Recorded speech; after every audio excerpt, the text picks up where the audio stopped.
तो जिसका तुम्हें था इंतजार वो घड़ी आ चुकी है। Let's start with the director chapter. 110% यहाँ से क्वेश्चन एग्जाम में बनना ही बनना है, there is no other option. समझ में आ रहा है? तो सर डायरेक्टर चैप्टर को करते हैं।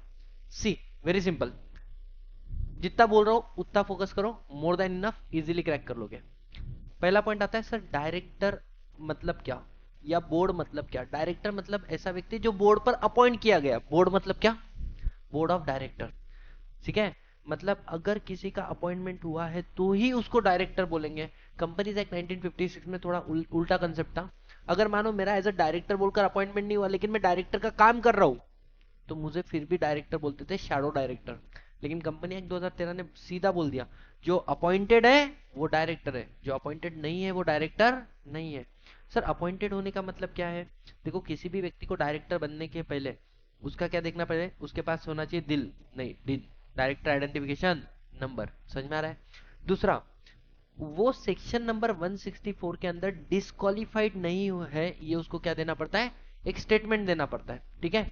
तीसरा, वो कितने जगह पे ऑलरेडी मुंह मारा है, मतलब interest in any other entity, ये भी उसको देना पड़ता है। क्यों? बिकॉज सेक्शन नंबर 165 बोलता है कि तुम मैक्सिमम कितने कंपनी में डायरेक्टर रह सकते हो, और साथ ही साथ में किसी भी कंपनी में तुम्हारे साथ में जोर जबरदस्ती नहीं होगी। तुमको डायरेक्टर बनने का है तो तुमको अपना कंसेंट लेटर देना पड़ता है, फॉर्म नंबर DIR 2 के अंदर। समझ में आ रहा है क्या? ये सब कुछ तुमने किसको दिया?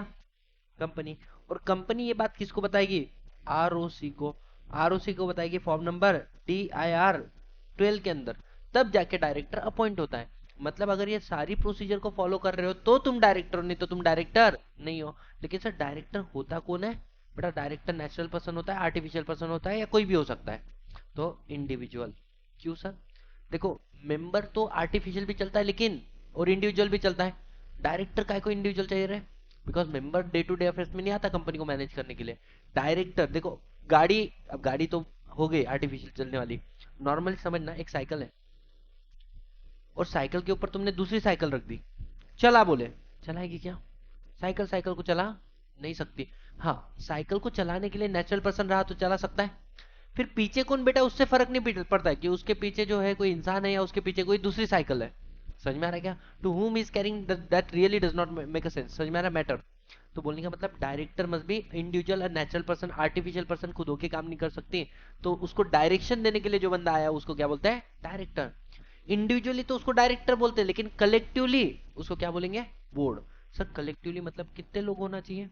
तो बोलते हैं in case of public company you need 3, in case of private 2, और in case of 1 person company 1। Sir maximum director कितने हो सकते हैं? 15। तो बेटा डायरेक्टर को अपॉइंट करने के लिए कौन सा रिजोल्यूशन लगता है? Generally ordinary resolution. Generally ordinary resolution. Sir क्या मैं 15 से ज्यादा डायरेक्टर अपॉइंट कर सकता हूँ? हाँ, लेकिन उसके लिए तेरे को क्या पास करना पड़ेगा? Special resolution. मान के चलो मेरे कंपनी में 15 डायरेक्टर अपॉइंटेड है, और इसके बाद में मैं और 2 डायरेक्टर को अपॉइंट कर रहा हूँ, ए और बी को। बताओ इनको अपॉइंट करने के लिए क्या लगा रहे? OR। और इनको अपॉइंट करने के लिए क्या लगेगा? SR। You should not think like this, इनका अपॉइंटमेंट भी क्या कैसे होगा? OR।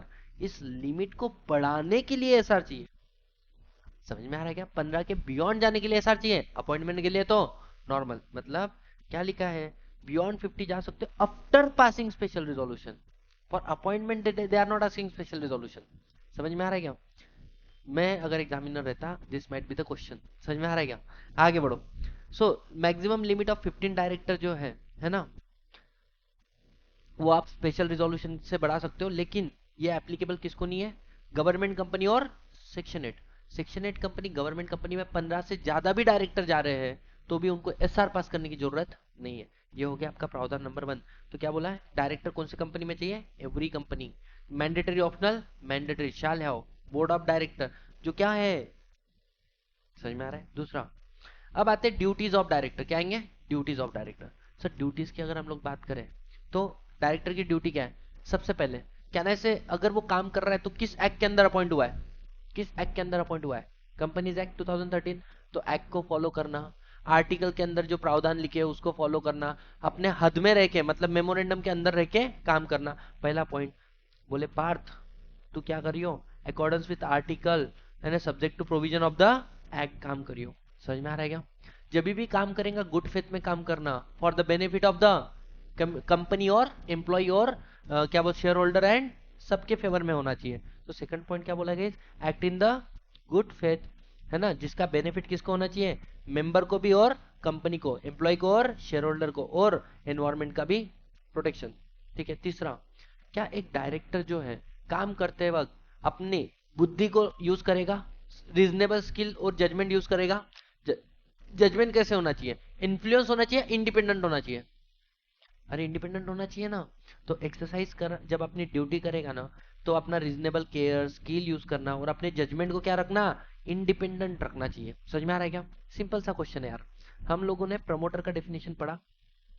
प्रमोटर के डेफिनेशन में क्या आता है बेटा, promoter means a person who can, promoter means a person who can, can मतलब जो कंट्रोल कर रहा है कंपनी के अफेयर्स को, या जिसके एडवाइस पे बोर्ड ऑफ डायरेक्टर काम कर रहे हैं। बेटा जब बोर्ड ऑफ डायरेक्टर किसी के एडवाइस पे काम कर रहे हैं, मतलब तुमने इन सेक्शन का उल्लंघन कर दिया। अरे है ना? नहीं, ये इंडिपेंडेंट डायरेक्टर के लिखी हुई लाइन है। इंडिपेंडेंट डायरेक्टर, तेरा जजमेंट तो भी कम से कम इंडिपेंडेंट चाहिए। समझ में आ रहा है क्या? आगे, अब डायरेक्टर है तो डोंट यू थिंक वो फायदा ले सकता है अपनी पोजीशन का? अरे यस और नो? तो वो क्या करेगा, अपने घर वालों को, अपने रिलेटिव को फायदा देगा। बोले ऐसे मतलब क्या मत करना, अनड्यू गेन अनड्यू एडवांटेज मत ले लेना अपनी पोजीशन का। So not to achieve, not to attempt to achieve undue gain. समझ में आ रहा है? ना खुद के लिए, ना तेरे रिलेटिव के लिए, ना तेरे पार्टनर के लिए, ना जो तेरे साथ में एसोसिएट है। और अगर गलती से तूने कुछ फायदा ले लिया होगा तो वो रिटर्न करना पड़ेगा। पढ़ा ना 102 के अंदर? तो बेटा जो भी अनड्यू गेन तूने लिया वो तेरे को कंपनी को रीपे करना पड़ेगा। कैसे, समझ में आ रहा है क्या? लास्ट वाला क्या बोला है, जीते जी अपने ऑफिस को असाइन मत करियो। मतलब मैंने तेरे को डायरेक्टर बनाया हो, तू बोलता है मेरा बच्चा डायरेक्टर, नहीं बेटा ऐसा नहीं चलेगा। मैं जा रहा मेरे बच्चे को डायरेक्टर बना के जा रहा, नहीं चलेगा। डायरेक्टर को अपॉइंट करने की पावर बोर्ड ऑफ डायरेक्टर के पास है, वो अपने ऑफिस को असाइन नहीं कर सकता। तो बेटा कितने सिंपल नियम है बताओ। आर्टिकल को फॉलो करो, गुड फेथ में काम करो, सबका फायदा, सबका साथ, सबका विकास होना चाहिए। साथ ही साथ में अपनी ड्यूटी के अंदर रीजनेबल स्किल जजमेंट और इंडिपेंडेंट जजमेंट यूज करो। उसके बाद में अनड्यू गेन मत लो, ले लिया तो वापस दो। समझ में आ रहा है? मतलब अपने पास मत रखो। और असाइनमेंट करना है, किस चीज का? नहीं करना है अपने ऑफिस का असाइनमेंट। ठीक है सर। अब आता है सेक्शन नंबर 152, जो सबसे टेक्निकल सेक्शन आपके सिलेबस में 164 और 164 एंड 152। ये क्या के बारे में बात करता है, अपॉइंटमेंट ऑफ डायरेक्टर के बारे में। बहुत ही सिंपल मैनर में मैंने इधर कंप्लीट कर दिया इस पूरे के पूरे सेक्शन को। ठीक है, क्या बोलता है ये सेक्शन, ध्यान देना। जब भी आप डायरेक्टर को अपॉइंट कर रहे हो, कंपनी में सबसे पहला डायरेक्टर आएगा उसको क्या बोलेंगे, पहला डायरेक्टर। अरे सीधी बात है ना, पहले डायरेक्टर को क्या बोलेंगे, हाँ पहला director, first director. First director का नाम कहाँ पे लिखा होता है, आर्टिकल ऑफ एसोसिएशन में। नहीं लिखा है सर हमारे आर्टिकल में नाम, शायद मैनर लिखा होगा अपॉइंटमेंट का, वैसे अपॉइंट कर लो। सर मैनर भी नहीं लिखा है। तो बोले जो तुम्हारे सब्सक्राइबर टू मेमोरेंडम है, जो तुम्हारे सब्सक्राइबर टू मेमोरेंडम है। अब सब्सक्राइबर टू मेमोरेंडम इंडिविजुअल भी हो सकते हैं और नेचुरल भी हो सकते, आर्टिफिशियल भी हो सकते हैं। और साथ ही साथ में वो क्या है, इंडिविजुअल। वो ऑटोमेटिकली क्या बन जाएंगे, ऑटोमेटिकली वो क्या बन जाएंगे, फर्स्ट डायरेक्टर बन जाएंगे, है ना? बढ़िया। सर वैसे डायरेक्टर कहां पर अपॉइंट होता है, जनरल मीटिंग में, जब तक आर्टिकल कुछ और ना लिखे। बेटा वैसे तो बोल दिया डायरेक्टर अपॉइंट होता है जनरल मीटिंग में। जनरल मीटिंग में अपॉइंट कौन करता होगा, share holder. By passing which resolution, ordinary लिखा तो नहीं है बेटा, जब कुछ नहीं लिखा होता है तो मतलब ऑर्डिनरी होता है। जनरल मीटिंग में अपॉइंट होता है मतलब शेयर होल्डर करेंगे, वो उधर आके मच्छा तो नहीं मारेंगे ना, तो वो क्या करेंगे, डिसीजन लेंगे। डिसीजन जो लेंगे तो कैसे लेंगे, if nothing is return then ordinary resolution. तीसरा, डायरेक्टर के पास क्या होना चाहिए, दिल। क्या होना चाहिए, दिल। अबे डीन, है ना, डायरेक्टर आइडेंटिफिकेशन नंबर। अगर डीन नहीं तो डायरेक्टर नहीं। सो एवरी डायरेक्टर शाल कंपलसरी पजेस डीन नंबर, और कोई दूसरा नंबर अगर भविष्य में प्रिस्क्राइब करे तो। अब उसको फर्निश करना है बिफोर अपॉइंटमेंट। क्या, डायरेक्टर शाल फर्निश अ डीन नंबर, और साथ ही साथ में एक डिक्लेरेशन की मैं क्या नहीं हूं, डिस्क्वालीफाइड नहीं। तुमको नहीं लग रहा कि ये सब कुछ मैंने स्टार्टिंग में बता दिया? अरे सो नो, तो उसको आई एम नॉट डिस्क्वालीफाइड है, उसको क्या देना है, डिक्लेरेशन देना है। जैसे उसने डिक्लेरेशन दिया, अब एक व्यक्ति को तुमने डायरेक्टर अपॉइंट कर लिया। बोले डायरेक्टर तू अपॉइंट होने के बाद में भी एज अ डायरेक्टर बोल के काम मत करना, तेरे से एक चीज और लेने की बाकी है। क्या, दिन दे दिया, डिस्क्वालिफिकेशन न्यू ईयर स्टेटमेंट दे दिया। सबसे इंपॉर्टेंट क्या नहीं दिया, consent to act as a director. तो पर्सन जिसको अपॉइंट कर दिया एज अ डायरेक्टर, वो shall not act as a director जब तक वो क्या नहीं दे देता है, कंसेंट नहीं दे देता है। और ये कंसेंट जो उसने दिए ना, ये आगे कंपनी किसको फाइल करती है, आरओसी को, with in 30 days in the form number DIR-12। ये समझ में आ रहा है क्या? मतलब उससे लेंगे DIR-2, कंसेंट लेटर का फॉर्म है DIR-2, उसको अटैच करेंगे DIR-12 के अंदर और आरओसी को दे देंगे। अब जो सबसे इंपॉर्टेंट कंसेप्ट है, जहां पे बच्चा बच्चा परेशान है, the concept of rotational director and, एकदम इजी रखते, एकदम इजी रखते इसको, है ना। तुम में से कितने लोग वैसे big boss, sorry sorry, big boss देखने वाले? क्या शर्माना, मतलब ऐसा बुरे काम करने से क्यों, जिसके लिए हाथ खड़े करने के लिए शर्म आ रही है ना? नहीं देखना चाहिए। ठीक है। अरे शर्म आ रही हाथ खड़े करने के लिए, मत देखना, इतना बुरा है तो। और फिर देखा तो डायरेक्ट हाथ खड़ा कर, और पूछू कौन क्या देखता। ठीक है, आफ्टर क्लास इन। सुनो सुनो सुनो सुनो सुनो, नहीं तुम बिग बॉस देखे, इंडियन कोई रियलिटी शो तो देखे होगे, जैसे सारेगामापा देख लिया होगा, डांस इंडिया डांस, DID, है ना? बस ना, हाँ, ये कुछ ना कुछ देखा होगा। इसमें क्या होता है, 15 लोग कैंडिडेट सिलेक्ट होते हैं। अब ये 15 के 15 फाइनल में जाएंगे क्या? हर समय में कुछ ना कुछ जो अच्छा परफॉर्म नहीं कर रहा है वो, लेकिन कुछ एक्स्ट्राऑर्डिनरी लोग रहते हैं जो क्या बोलते, कटघरे में खड़े नहीं रखते, डेंजर जोन में आते ही नहीं। समझ में आ रहा है क्या? ऐसे तो जो लोग जब भी डायरेक्टर अपॉइंट कर रहे हो, तो बोलते कम से कम 2/3 डायरेक्टर कितने हो, क्या होने चाहिए, रोटेशनल डायरेक्टर। 2/3 डायरेक्टर क्या होने चाहिए सर? रोटेशनल डायरेक्टर म्हणजे काय? रोटेशनल डायरेक्टर मतलब क्या, जिसकी फटी होनी चाहिए कि भाई साहब मेरे को कभी भी कंपनी से निकाल सकते हैं, अगर मैंने अच्छा काम नहीं किया तो। ये सब दूर होना चाहिए, कोचिंग में भी होना चाहिए। है ना? आ जाओ, मैं मानता हूँ, आई जेन्युइनली बिलीव दिस, है ना। ये जब ये फटी पड़ी रहेंगी ना, तो हर कोई अपना बेस्ट देगा। ठीक है, अब सुनो, रोटेशनल डायरेक्टर मतलब क्या। मान के चलो 10 डायरेक्टर है अपने पास, कितने? 10। सर 10 में 1 2 3 4 5 6 7 8 9, है ना, और 10। इसके 2/3 मतलब कितने रहे, 6.66, तो एक को आधा काटेंगे क्या, 7 नहीं, तो 2/3 मतलब इसमें से 2/3 अगर मल्टीप्लाई करो तो कितने आएंगे, 7। कम से कम 7 डायरेक्टर ऐसे होने चाहिए जिनके मन में डर होना चाहिए कि किसी भी AGM में हमको निकाल सकते हैं, मतलब they are responsible to shareholder. उनको अपॉइंट करने वाली अथॉरिटी कौन है, शेयर होल्डर। और सर 2/3 अगर रोटेशनल है, क्या 100% भी रोटेशनल हो सकता है? हो सकता है। रिमेनिंग डायरेक्टर क्या रहेंगे, non rotational director. Example sir, Mukesh Ambani, उसको डर नहीं, मेरे को हका लेंगे, he is a non rotational director. समझ में आ रहा है क्या?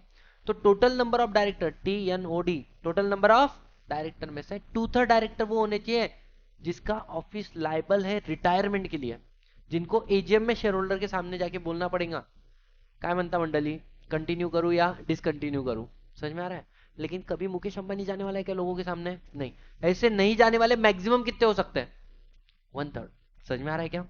So director whose office is liable to retire, उसको बोलते हैं रोटेशनल डायरेक्टर, और जिसका ऑफिस लाइबल नहीं उसको क्या बोलते हैं, नॉन रोटेशनल। जनरली ये डायरेक्टर जनरल मीटिंग में अपॉइंट होते हैं, और इनको अपॉइंट करने के लिए ये भी जनरल मीटिंग में होते हैं या फिर आर्टिकल में लिखा होता है। ठीक है, क्वेश्चन यहाँ है, ये कितने हैं, 2/3, ये कितने हैं, रिमेनिंग।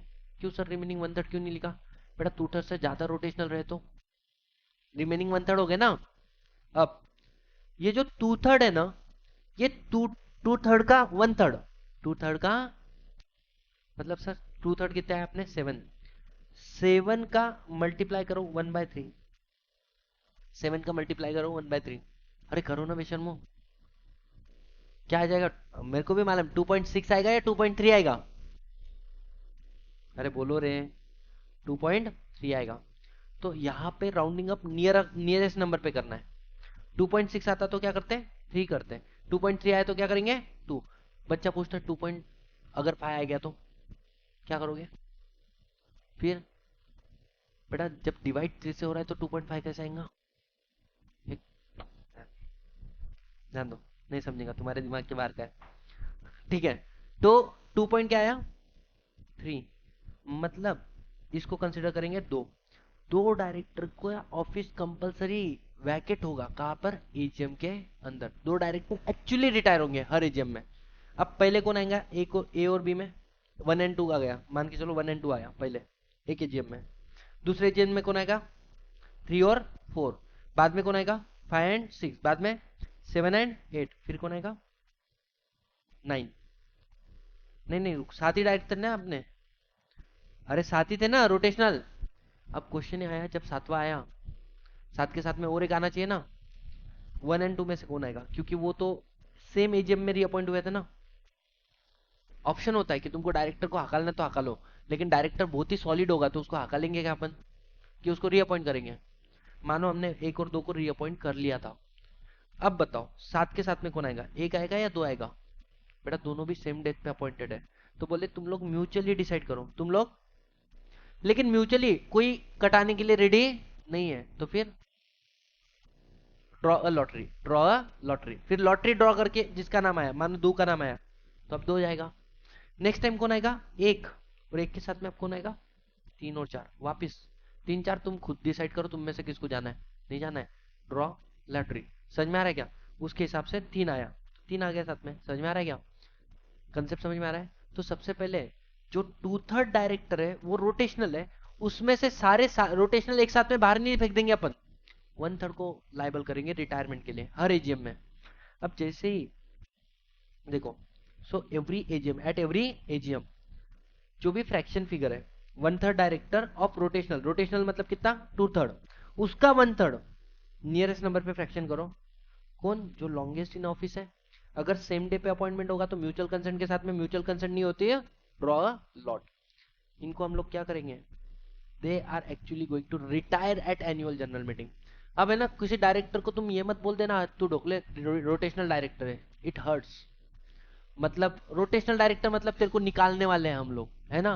बेटा सुनना, जब तक वो जनरल मीटिंग में नहीं आया वो क्या है, डायरेक्टर है। समझ में आ रहा है क्या, जनरल मीटिंग में आया, एजीएम में आया, वो कौन है, डायरेक्टर है। जब वो लोगों के सामने जाता है ना, शुड आई कंटिन्यू और डिसकंटिन्यू, अब वो रोटेशनल है। तो rotational director is a status of time being, छोटे से समय का, जब तक शेयर होल्डर डिसीजन नहीं ले लेता कंटिन्यू करूं या डिसकंटिन्यू करूं। अब सिचुएशन समझ के चलो, ठीक है। जैसे मैं हूं कौन सा डायरेक्टर, रोटेशनल, और रोटेशनल में आज मेरा दिन आया रिटायरमेंट का। मैं शेयर होल्डर के सामने आके मैं पूछ रहा हूं, बताओ शुड आई कंटिन्यू। अब नहीं, इतना इंस्टेंटली अच्छा पॉजिटिव रिस्पांस नहीं देना था, थोड़ा सा उल्टा करते केस को, ठीक है। मैंने बोला शुड आई कंटिन्यू। अब बच्चे की इच्छा, बच्चा है ना कुछ भी नहीं बोल रहा, कुछ भी नहीं बोल रहा है, मतलब हाँ भी नहीं बोला उसने, शुड आई कंटिन्यू। सब बच्चा एक दूसरे को देख रहा। अब तुम इमेजिन, जिसको करना है उसको कर लो, ठीक है। मेरे को करके तुमको इमेजिन नहीं होता, मेरे को भी मालूम है। अब ठीक है, फिर अच्छा सुनना, नहीं बोल सकते ना, नहीं बोल सकते, ठीक है। फिर तुमने हाँ बोला क्या, नहीं बोला। मैंने बोला is there any other person जिसको तुम मेरे जगह पे अपॉइंट करना चाहते हो। तुम उसके लिए भी कुछ ही नहीं बोल रहे हो, तुम चुप हो एकदम। मतलब तुम हाउ भी नहीं बोल रहे हैं, तुम नए किस। मैंने बोला इसका मतलब मैं डिसकंटिन्यू करूं। आप सोच रहे हो कि भैया अपनी शक्ल ध्यान में रखेंगे अगर मैंने हाउ बोल दिया तो, फिर ये अपनी खुन्नस बाहर निकालेंगे बोले मेरे ऊपर। समझ में आ रहा है। तो तुमने क्या बोला, ना तुमने हाँ बोला, ना तुम नया किसी को ला रहे, ना ही तुम क्या कर रहे हो, ना भी बोल रहे हो। समझ में आ रहा है। बोला रिजोल्यूशन तो पास करो, किसी को अपॉइंट नहीं करना है, उसमें भी तुम चुप। तुम अपनी बचाने के पीछे हो, इमेज जहां पे स्टैंड लेना वहां पे ले नहीं पा रहे हो। समझ में आ रहा है क्या। सर मीटिंग क्या हो जाएगी, एडजर्न, मीटिंग क्या हो जाएगी नेक्स्ट वीक में, same day same time same place. If that is day is a national holiday, अगर वो दिन नेशनल हॉलीडे है नेक्स्ट वीक का, तो उसके सक्सीडिंग डे, उसके अगले दिन पे। बड़ा उस मीटिंग में भी मैं आया सामने, मैंने बोला देखो लास्ट टाइम तुमने डिसीजन नहीं लिया था, now I am asking you should I continue. बच्चा शुड आई डिसकंटिन्यू, मतलब do you have any other person in instead of me. वो ऑर्डिनरी बिजनेस नहीं, क्या appointment of direct in the place of retiring, ये है वो। सिर्फ public company में एप्लीकेबल होता है, प्राइवेट में नहीं। तुम नाम भी नहीं बता रहे किसी का। मैंने बोला डिस्कंट, ये रिजोल्यूशन पास करना है क्या, किसी को भी अपॉइंट नहीं करना है। चुप बैठे हो बेटा, मेरा ऑटोमेटिकली रीअपॉइंटमेंट हो जाता है। जब तुम कुछ डिसीजन ही नहीं ले पाते हो तो मेरा ऑटोमेटिकली हाँ समझ में आ रहा है क्या? लेकिन कुछ ऐसे केसेस है जहां पे ऑटोमेटिकली नहीं, मेरा तो शब्द ही हो गया, ऑटोमेटिकली अपॉइंटमेंट नहीं होना चाहिए। क्या नहीं होना चाहिए? ऑटोमेटिकली आपका रीअपॉइंटमेंट नहीं होना चाहिए। सर कौन से केसेस है?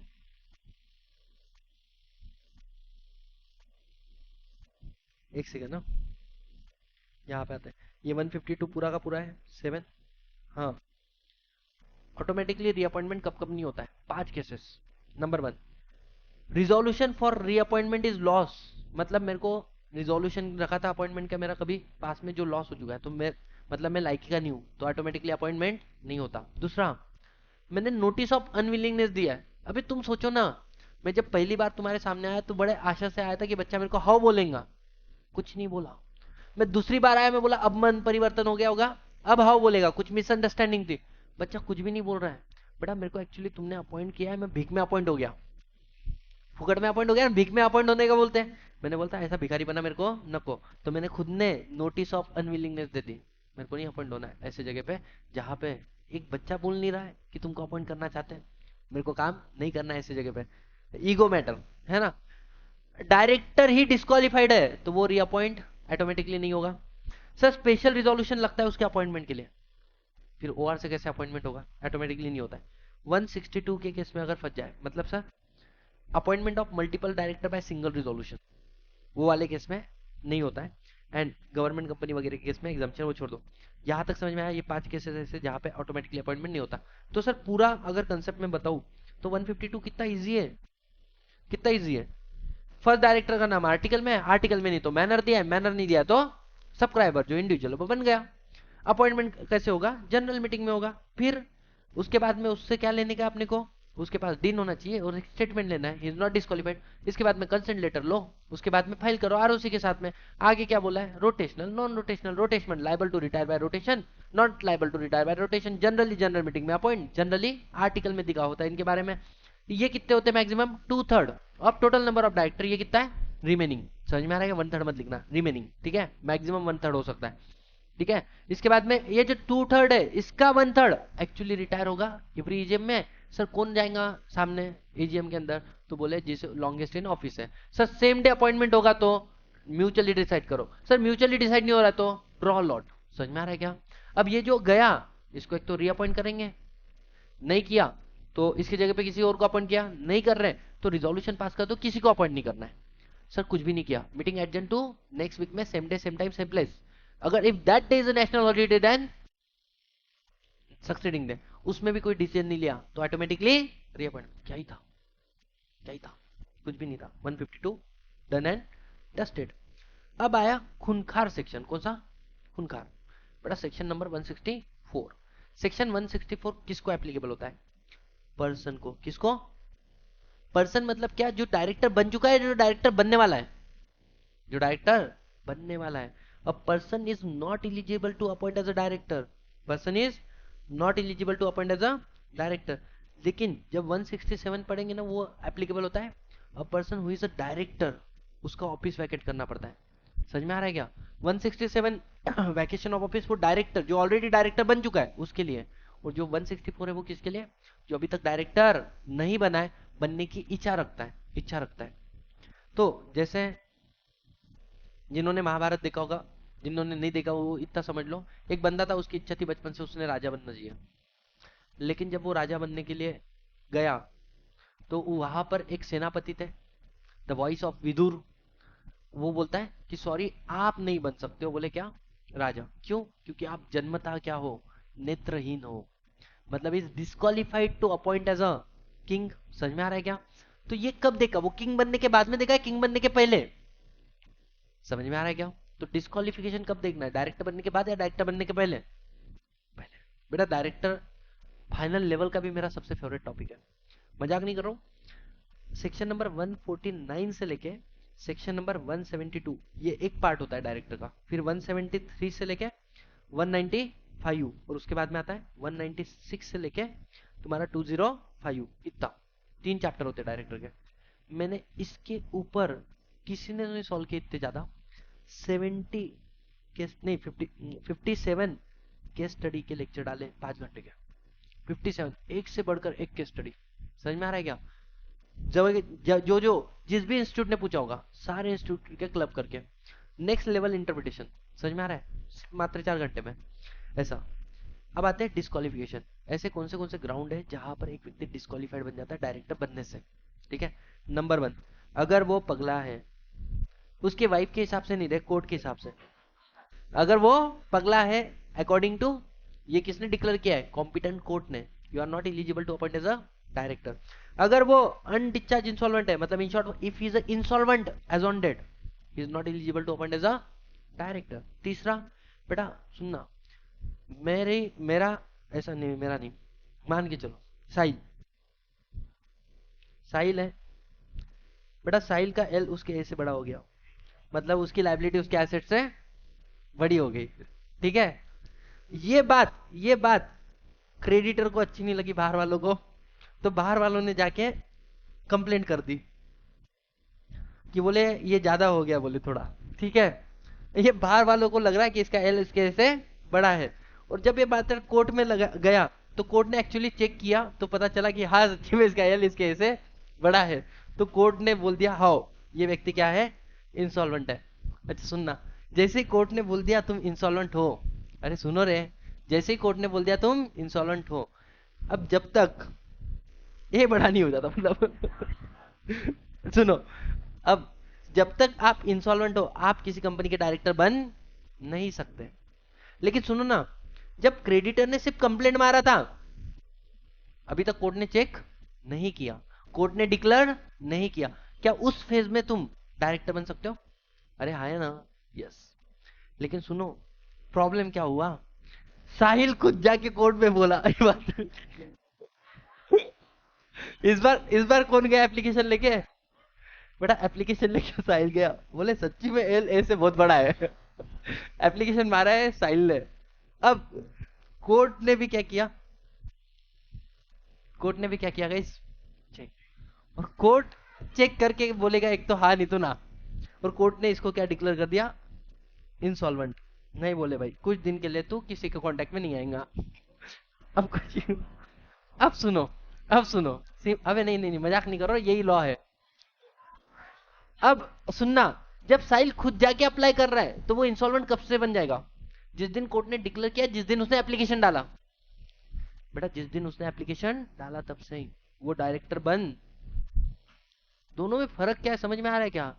दुनिया मानती है, हम नहीं मानते सर, इसलिए हम इंसॉल्वेंट तब तक नहीं जब तक कोर्ट भी नहीं मानता। दुनिया ने माना, कोर्ट ने भी माना इंसॉल्वेंट। सर दुनिया छोड़ो, खुद को डाउट है, the day you have doubt you are insolvent. समझ में आ रहा है क्या? तो देखो तीसरा, अप्लाइड, तुमने अप्लाई किया किसको?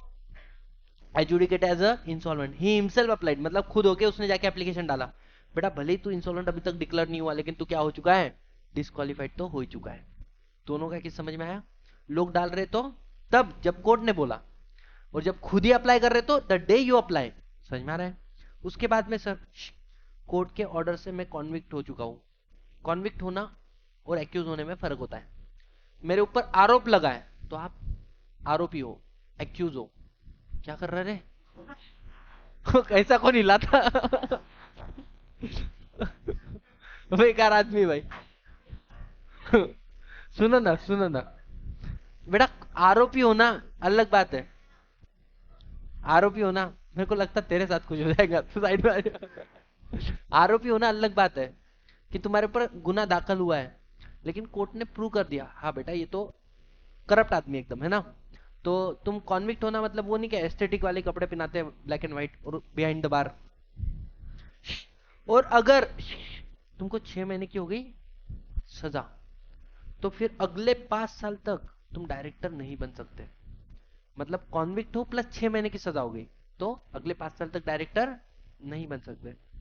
उसके अलावा अगर 7 साल तक की या उसके ऊपर की सजा हो जाए, तुम आजीवन किसी कंपनी में डायरेक्टर बन, मतलब तुम्हारा कंपनी के साथ में कभी कोई रिलेशन रहेगा नहीं रहेगा? रहेगा। तुम ओनर बनो ना बे, डायरेक्टर तो नौकर होता है। शेयर होल्डर बनो ना, डायरेक्टर कठपुतली है। आ जाओ। दूसरा बड़ा क्या बोला है, कोर्ट ने आपको ऑर्डर पास करके डिस्क्वालीफाई किया है, कोर्ट ने आपको ऑर्डर पास करके डिस्क्वालीफाई किया, मतलब सर आगे जाके फाइनल में पढ़ेंगे हम लोग ऑपरेशन मिसमैनेजमेंट, वहां पे कोर्ट बाय पासिंग ऑर्डर आपको डिस्क्वालीफाई करता है to appoint as a director in any company. तो जब तक वो ऑर्डर इन फोर्स में, जब तक वो ऑर्डर वैलिड है, तब तक आप किसी कंपनी के डायरेक्टर बन नहीं सकते। बेटा अगर तुमने कॉल मनी पे नहीं किया और वो कॉल मनी को ड्यू होके 6 महीने से ज्यादा हो गया, तो भी तुम डायरेक्टर नहीं बन सकते। मतलब मान के चलो 3 कंपनी है, Reliance industry limited, Tata consultancy services और उसके बाद में इन्फी, ठीक है, ये तीनों कंपनी में से तुमको कॉल मनी मंगाया, तुमने इसका दे दिया, इसका दे दिया, इसका नहीं दिया और 6 महीने से ज्यादा हो गया, क्या तुम तीनों कंपनी में डिस्क्वालीफाइड हो या उस पर्टिकुलर कंपनी में डिस्क्वालीफाइड हो? इस कंपनी में तुम डायरेक्टर बन नहीं सकते। समझ में आ रहा है? यहाँ पे एक बहुत बड़ा कॉन्फ्लिक्ट वाला पॉइंट है कि सर आजीवन नहीं बन सकते या पैसा नहीं दिया तब तक। मेरा इसके ऊपर इंटरप्रिटेशन आजीवन काल नहीं बन सकते हो इस कंपनी में। समझ में आ रहा है क्या? लोगों का मानना है नहीं, एक बार डिफॉल्ट खत्म हो गया, कहीं पे लिखा है, कहीं पे हिंट दिया है, कुछ ही नहीं दिया है, तो इसका रियल इंटरप्रिटेशन क्या है? उस कंपनी में तुम कभी भी डायरेक्टर बन नहीं सकते। ठीक है, और बनना है तो फिर बन जाओ, जब मैटर आएंगे कोर्ट में तब लड़ना, फिर अपना पॉइंट सही बताना। फिर तुम गलत डिसीजन ले लो चलेगा, लेकिन आप में इतने गट्स होने चाहिए कि आपकी गलती को भी आप सही बता दो। ऐसा हुआ है पास में, आ जाओ। It has convicted under section number 188। It has, अरे तुमको अभी बताया था थोड़ा सा देर पहले गन पॉइंट पे। हाँ ध्यान दो, सेक्शन नंबर 188 के अंदर अगर तुम गलती से क्या हो चुके हो, कॉन्विक्ट मतलब रिलेटेड पार्टी ट्रांजेक्शन के अंदर तुम गलत पाए गए हो, तो in that case you are disqualified for next 5 year. और लास्ट में क्या बोला है इन्होंने, अगर तुमने 152 सबसेक्शन 3 मतलब क्या था रे, दिन, तुम्हारे पास दिन नहीं है तो तुम डायरेक्टर बन नहीं सकते। और लास्ट में 165 मैक्सिमम नंबर ऑफ डायरेक्टर का कंडीशन होता है कि तुम 20 कंपनी में बन सकते हो, 20 से ज्यादा कंपनी में बन खत्म। ये हो गया सब सेक्शन 1। ये क्या हो गया सर, कैसे याद रखेंगे? देखो आई आई यू, सिर्फ बीच वाला वर्ड चेंज कर दिया, आई यू, इंस्टॉलमेंट इंस्टॉलमेंट अनसॉल्वमेंट। यहां तक समझ में आया क्या? 3 सेक्शन याद कर लो, कौन सा? 188, 165 एंड 152 सबसेक्शन 3। 188 के अंदर कॉन्विक्ट हो जाना, 165 में मैक्सिमम नंबर डायरेक्टर, 152 सबसेक्शन 3 में तुम्हारे पास दिन नहीं है। और फिर कोर्ट कचहरी के मैटर, मतलब सर कॉन्विक्ट हुए हो फॉर ऑफेंस जिसमें 6 महीने से ज्यादा की सजा हुई है, या फिर दूसरा कोर्ट ऑर्डर से डिस्क्वालीफाइड हो चुके हो to appoint as a director. 188 भी इसमें आता है। समझ में आ रहा है क्या सर? सबसेक्शन 2, सबसेक्शन 2 क्या बोलता है? अब यहां पर कंपनी की गलती और तुम डिस्क्वालीफाइड हो। गलती किसकी है? इनडायरेक्ट तुम्हारी चेक, क्योंकि कंपनी खुद होके नहीं चलती, तुम ही चलाते। तो तुम ऑलरेडी डायरेक्टर बन चुके हो, तो यहाँ पे क्या लिखा, हु इज और हु हैज बीन, मतलब चाहे पास्ट चाहे प्रेजेंट में आप डायरेक्टर हो ऐसे कंपनी के जिसने कंटिन्यूअस 3 साल के लिए, 3 साल के लिए कैसे कंटिन्यूअस 3 साल के लिए एक तो एनुअल रिटर्न फाइल नहीं किया या फिर फाइनेंशियल स्टेटमेंट। मतलब सर सुनो ना, एनुअल रिटर्न पहले साल फाइल किया, फाइनेंशियल स्टेटमेंट फाइल नहीं किया, दूसरे साल एनुअल रिटर्न नहीं किया, फाइनेंशियल स्टेटमेंट किया, तीसरे साल एनुअल रिटर्न कर दिया लेकिन फाइनेंशियल स्टेटमेंट नहीं किया, तुम डिस्क्वालीफाइड हो क्या? नहीं, दोनों में और है। एक तो तुमने कंटिन्यू 3 साल तक एआर एनुअल रिटर्न फाइल नहीं किया, या तुमने कंटिन्यू 3 साल तक फाइनेंशियल स्टेटमेंट फाइल नहीं किया, you are disqualified, you are disqualified. समझ में आ रहा है सर? डिस्क्वालिफिकेशन कैसा है? बोले बेटा आज के बाद में तुम किसी और कंपनी में डायरेक्टर नहीं बन सकते हो। और वो कंपनी सर, वो कंपनी, जो कंपनी है ना, सुनो, न्यू कंपनी में डायरेक्टर बन सकते हो क्या? नहीं। जिस कंपनी में डिफॉल्ट हुआ है, जिस कंपनी में डिफॉल्ट हुआ है उसको तुम कंटिन्यू तो करो, उसको कंटिन्यू करो, लेकिन कभी ना कभी एक टर्म आएगा रिटायरमेंट, रोटेशनल डायरेक्टर, उस समय में तुम उस कंपनी में ऑटोमेटिकली रीअपॉइंट नहीं होगे। मतलब ऑटोमेटिकली छोड़, नॉर्मल भी रीअपॉइंटमेंट नहीं होगा, मतलब दूसरी कंपनी में तो अपॉइंट ही नहीं हो सकते, उस कंपनी में तब तक कंटिन्यू करो जब तक रिटायर नहीं हो गए। रिटायर होने के बाद में रीअपॉइंट हो गए क्या सेम कंपनी में? नहीं। और सुनो ना, मानो तुम 4 कंपनी में डायरेक्टर थे और एक कंपनी ने किया डिफॉल्ट, तो उस कंपनी में कंटिन्यू करो जब तक रिटायर नहीं होते बराबर, और बाकी 3 कंपनी में इमीडिएट वैकेशन, इमीडिएट ऑफिस को क्या करो, वैकेट। तो मानो सतीश भाई is a director of 4 company, एक कंपनी ने 3 साल तक फाइनेंशियल स्टेटमेंट फाइल नहीं किया, मैं उस कंपनी को तो कंटिन्यू करूंगा जब तक मैं वहां से रिटायर नहीं होता, लेकिन बाकी 3 कंपनी को इमीडिएट छोड़ दूंगा और नए कंपनी में अपॉइंट ही नहीं हो सकता अगले 5 साल तक। तीसरा, मेरी कंपनी ने किया default D D D D D D का, मैंने कंपनी ने क्या किया, डिफॉल्ट किया डी डी डी का, and this default continue beyond 1 year, this default continue beyond 1 year. मतलब सर डी मतलब डिपॉजिट और उसका इंटरेस्ट, डिबेंचर उसका इंटरेस्ट, या डिविडेंड डिक्लेयर किया, डिविडेंड डिक्लेयर किया, और बेटा ये फेल्यूर कंटिन्यू हो रहा है फॉर मोर देन 1 ईयर, तो बोले सुनो आप सेम कंपनी में रीअपॉइंट नहीं हो सकते और न्यू कंपनी में तो अपॉइंट ही नहीं हो सकते। क्या ये कंपनी डिफॉल्टिंग कंपनी हो चुकी है? सर कोई तो बंदा आएगा इस कंपनी के डिफॉल्ट को बाहर निकालने के लिए, क्योंकि ये जो एग्जिस्टिंग डायरेक्टर होते हैं ना, इनके डिन नंबर डीएक्टिवेट हो जाते हैं, मतलब अब इनका डिन नंबर लगा के फॉर्म भी नहीं भर सकते। तो कहने से अपने को बाहर से एक अच्छा बंदा लेके आना पड़ेगा। बोलते जो बंदा बाहर से आएगा वो पहले 6 महीने के लिए तो सही है, कोई टेंशन नहीं है, 6 महीने में बेटा तू कंपनी को डिफॉल्टिंग कंपनी में से किस कैटेगरी में लेके आ जा, नॉर्मल कंपनी, लेकिन तेरे आने के बाद में भी कंपनी नॉर्मल कैटेगरी में नहीं आई, बेटा तू भी डिस्क्वालीफाई हो जाएगा। मतलब अपॉइंटेड, सुनना, तो उस कंपनी में रीअपॉइंट नहीं हो सकते, अदर कंपनी में अपॉइंट भी नहीं हो सकते हो, and provided that where a person is appointed as a director in the defaulting company, अगर कोई व्यक्ति डिफॉल्टिंग कंपनी में डायरेक्टर बोलकर अपॉइंट हुआ, अगले 6 महीने तक ही शैल नॉट इनकर डिस्क्वालिफिकेशन, अगले 6 महीने तक वो डिस्क्वालिफिकेशन नहीं होगा, मतलब ऑफ कोर्स 6 महीने के बाद वो भी क्या हो जाएगा, डिस्क्वालिफाइड हो जाएगा अगर उसने डिफॉल्ट को गुड नहीं किया। और लास्ट वाला सेक्शन नंबर 164 सब सेक्शन 3 क्या बोलता है, एक प्राइवेट कंपनी अपने आर्टिकल ऑफ एसोसिएशन में एडिशनल ग्राउंड ऑफ डिस्क्वालिफिकेशन लिख सकती है। एडिशनल ग्राउंड मतलब जिस डायरेक्टर की हाइट 6 इंच की नहीं है वो हमारे कंपनी में डायरेक्टर नहीं बनेगा, चलेगा, कुछ भी private company can put on anything. समझ में आ रहा है क्या? अरे कुछ भी, एज का क्राइटेरिया, एजुकेशन का क्राइटेरिया, हाइट का criteria, you can put anything, ऐसे है। Anyone any single problem till this point? अरे बोलो सर। इसके बाद में आता है सेक्शन नंबर 168 और 169, और आपका डायरेक्टर चैप्टर का जो बेसिक टर्म है वो यहाँ पे खत्म होता है। 168 क्या बोलता है बेटा, डायरेक्टर खुद निकल के जाएगा, रेजिग्नेशन नहीं निकल रहा अपन निकाल देंगे। 169 डायरेक्टर को खुद निकलना है तो वो क्या करेगा बेटा, सुनना, डायरेक्टर को खुद निकलना है तो डायरेक्टर नोटिस दे देगा किसको, कंपनी को, कंपनी ये कहाँ पे पेस्ट कर देगी, वेबसाइट के ऊपर, ठीक है, और साथ ही साथ में कंपनी ये बात किसको बता देगी, आरओसी को, इन फॉर्म नंबर DIR 12, कितने दिन में, 30 डेज में, और ये कंपनी के लिए कंपलसरी करना ही पड़ेगा। लेकिन डायरेक्टर तेरे को क्या बोला है, तू भी एक फॉर्म दे सकता है क्या, DIR 11, लेकिन डायरेक्टर तेरे लिए क्या, ये फॉर्म ऑप्शनल है, कंपलसरी नहीं है ना। मेरे से एक गलती हुआ है एक्चुअली रियल लाइफ में, DIR 11 एक जमाने में क्या था, कंपलसरी था, और मैंने वो फाइल ही नहीं किया, और मेरे को आज भी उस चीज का ऐसा मतलब टेंशन है ना कि भाई DIR 11 फाइल नहीं किया, कभी नोटिस आ गया तो क्या, तो वहां पर मेरे पास स्टैंड बहुत सही है, वो इतना इंपॉर्टेंट था ही नहीं, तभी तो निकाल दिया ना, तो क्या ही फर्क पड़ दिया, मैंने नहीं किया। समझ में आ रहा है क्या? तो वो इंपॉर्टेंट था नहीं इसलिए ही तो उसको निकाला है, तो मैंने पहले ही नहीं किया, दैट्स इट, ऐसा फाइल। क्वेश्चन ही आता है डायरेक्टर का रेजिग्नेशन वैलिड कब से रहेगा, डायरेक्टर का रेजिग्नेशन वैलिड कब से रहेगा, 2 डेट, अगर तुमने डेट लिखी है किसमें, नोटिस में, कि आने वाले 1 अप्रैल से मैं छोड़ूंगा, लेकिन वो डेट जब वो कंपनी को रिसीव हुआ, और कंपनी को वो रिसीव हुआ 10 अप्रैल को, तो विच एवर इज लेटर, 10 अप्रैल या 1 अप्रैल, 10 अप्रैल, तुमने किस दिन लिखा वो इंपॉर्टेंट नहीं है। दूसरा, मैंने लिखा मैं 1 अप्रैल से रिटायर होने वाला हूं कंपनी में से, और कंपनी को मिल गया वो 1 फरवरी को, मेरा रिटायरमेंट कब से वैलिड है, रेजिग्नेशन 1 अप्रैल से। समझ में आ रहा है क्या?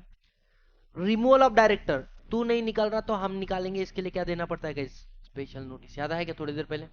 फिर हम लोग वो नोटिस किसको भेजेंगे आगे, कंसर्न डायरेक्टर को, कंसर्न डायरेक्टर अपना क्या देगा, रिटर्न रिप्रेजेंटेशन, एडवांस में मिला तो हम लोग किसको भेजेंगे आगे, शेयर होल्डर को, नहीं एडवांस में मिला तो उसको चांस मिलेगा किसका, ओरल रिप्रेजेंटेशन का। और नेक्स्ट पॉइंट क्या बोला है, डायरेक्टर अपॉइंट हुआ है ऑर्डिनरी रिजोल्यूशन से, तो रिमूव भी कैसे होगा, ऑर्डिनरी रिजोल्यूशन से। एक पॉइंट याद रखना, इंडिपेंडेंट डायरेक्टर नाम का एक कंसेप्ट होता है, वो अपॉइंट कितने साल के लिए होता है, 5 ईयर एंड 5 ईयर, एक term, 1 term of 5 year, another term of, second term of 5 year. मतलब जब उसको पहली बार अपॉइंट करते तो उसके लिए क्या लगता है पता है, OR। लेकिन जब उसका रीअपॉइंटमेंट होता है तो उसके लिए क्या लगता है, SR। तो अगर तुम इंडिपेंडेंट डायरेक्टर को रिमूव कर रहे हो पहले टर्म में, तो रिमूवल के क्या लगेगा, OR। लेकिन उसको तुम रिमूव कर रहे हो सेकंड टर्म में तो क्या लगेगा, SR। समझ में आ रहा है क्या? ये हो गया तुम्हारा क्या। अब restriction on removal of certain cases, कौन से डायरेक्टर को हटा नहीं सकते, जो director operation mismanagement section number 242 के अंदर अपॉइंट हुआ है।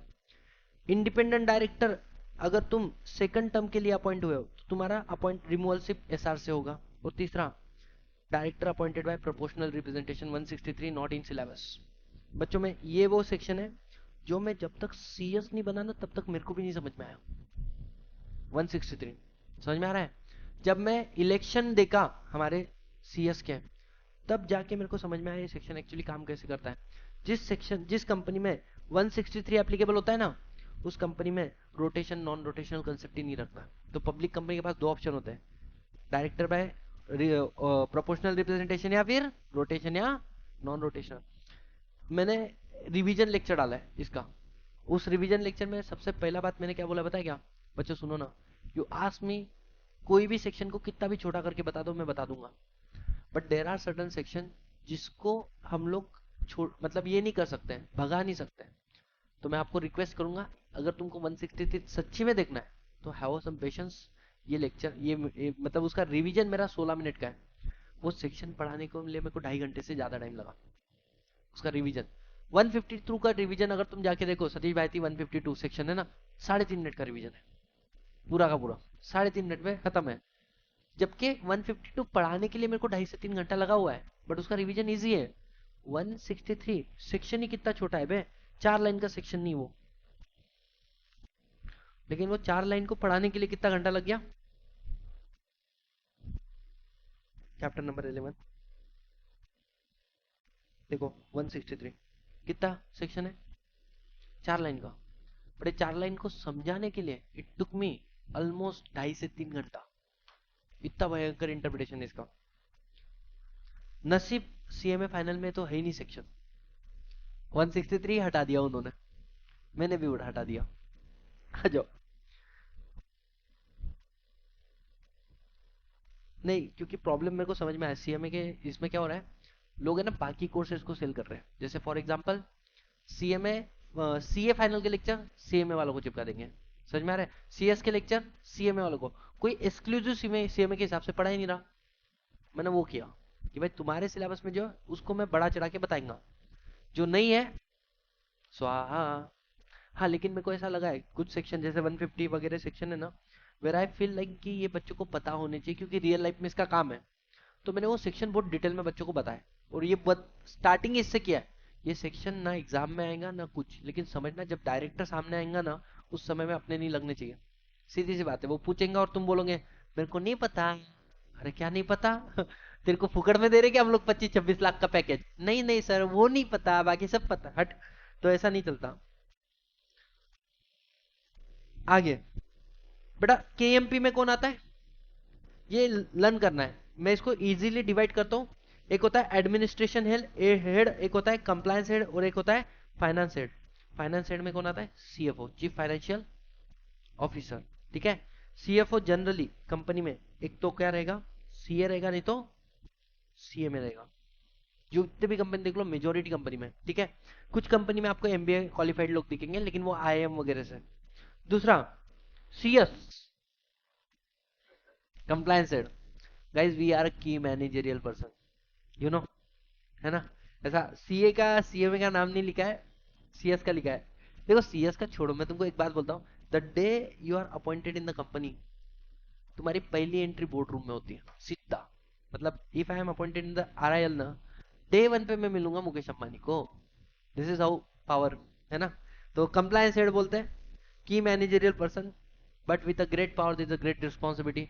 किसने बोला है, स्पाइडरमैन। ठीक है। मैनेजिंग डायरेक्टर, CEO और मैनेजर, मैनेजिंग डायरेक्टर, CEO और मैनेजर, इसमें से एक आधा जन। दूसरा, ये नहीं है तो जो होल टाइम डायरेक्टर होते हैं ना कंपनी के, वो, और या फिर जिनका होल टाइम डायरेक्टर में प्रमोशन होने वाला है 1 level below, not one level below, जो डायरेक्टर या ऑफिसर रहेंगे ना, वो लोगों को भी केएमपी बोल सकते हैं अगर उनको डेजिग्नेट किया एज ए केएमपी। तो इतना डेफिनेशन याद रख लेना। The last part of director, जिसके साथ में तुम्हारा डायरेक्टर का पोर्शन खत्म होता है, फिर वो चालू हो जाता है ऑडिट कमिटी एंड ऑल। समझ में आ रहा है क्या है? Section number 197। बेटा सेक्शन नंबर 197 में 17 बातें लिखी है और तुम्हारे सिलेबस में 17 में से 2 बातें लिखी है, जिसको मैंने बढ़ा के 3 बातें की है। अरे मजाक नहीं कर रहा हूँ, सच्ची। तो 17 सबसेक्शन इज देयर। आपके सिलेबस में सिर्फ 2 ही सबसेक्शन दिए, मैंने 4 दिए, सॉरी। बेटा एक डायरेक्टर को मैक्सिमम रेमुनरेशन तुम कितना दे सकते हो? नहीं, ओवरऑल सारे डायरेक्टर को मिला के मैक्सिमम रेमुनरेशन कितना दे सकते हो? बोले तुम्हारा जो नेट प्रॉफिट आएगा ना कंपनी का, जो तुम कैलकुलेट करते हो एज पर सेक्शन नंबर 198, उसका 11%, उसका 11%, इतना ही तुम मैक्सिमम दे सकते हो ओवरऑल सब डायरेक्टर को मिला के। समझ में आ रहा है? सर क्या मेरे को इससे 11% से ज्यादा दे सकता हूँ? हाँ, देखो जनरल मीटिंग में ऑथोराइज करके 11% से ज्यादा दे सकते हो। पर जनरल मीटिंग में ऑथोराइज करके 11% से ज्यादा मतलब कौन सा रिजोल्यूशन पास करना पड़ेगा? ओआर। ओआर पास करके तुम 11% से ज्यादा दे सकते हो, एसआर नीचे लिखा हुआ है। अब बात करते हैं इंडिविजुअल डायरेक्टर। देखो डायरेक्टर को मैं 2 कैटेगरी में डाल देता हूँ, यहाँ पे बनाया है मैंने, मैनेजरियल पर्सन और नॉन मैनेजरियल पर्सन। बेटा मैनेजरियल पर्सन में 3 लोग आते हैं, whole time director, managing director and manager. और नॉन मैनेजरियल पर्सन में कौन आएगा? Non executive director, independent director, ये लोग आ गए नॉन मैनेजरियल पर्सन। इनका काम सिर्फ मीटिंग में आके वोटिंग करने वाला सीन है, ये लोग डे टू डे अफेयर्स में इन्वॉल्व नहीं होते। सबको मिला के कितना दे सकते हो मैक्सिमम? और इससे ज्यादा जाना तो क्या पास करना पड़ेगा? ओआर। अब क्वेश्चन आता है सर मैं मैनेजरियल पर्सन को कितना दे सकता हूँ? किसको? मैनेजरियल पर्सन को। बोले आप सारे मैनेजरियल पर्सन को, मतलब इन तीनों लोगों को मिला के कितना दे सकते हो मैक्सिमम? 10%। कितना? और सर एक मैनेजरियल पर्सन को मैक्सिमम कितना दे सकते हो?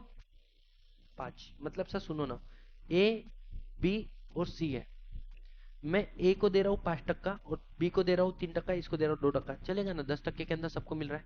सर मैं ए को दे रहा हूँ 6% और इनको दे रहा हूँ 2%, 2%, 5 से ज्यादा हो रहा है, आपको एसआर पास करना पड़ेगा।